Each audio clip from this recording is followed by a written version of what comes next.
The stock market always goes up. Wait, what? Yes, the stock market always goes up. Wait a minute, that can't be right. Forget about the 1929 crash, when the stock market lost nearly 90% of its value in less than 3 years.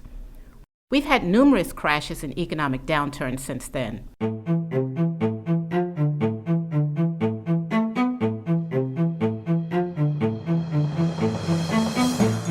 Okay, the market doesn't go up every day, month, or even every year, but over time, the market always recovers. J.L. Collins, author of A Simple Path to Wealth, cites two main reasons why.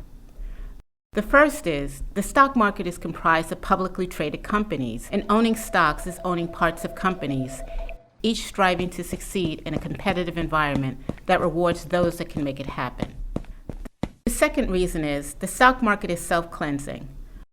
Of the original 12 Dow Jones stocks that existed in 1896, only one exists today, General Electric. The other 11 companies failed or no longer exist. The cycle of new, innovative companies replacing dead or dying companies has repeated itself many times since 1896. The market is not stagnant. It's continually replaced with new blood. The same is true of all index funds. An index fund is a portfolio that mirrors the composition and performance of a particular market, like the Dow or the S&P 500.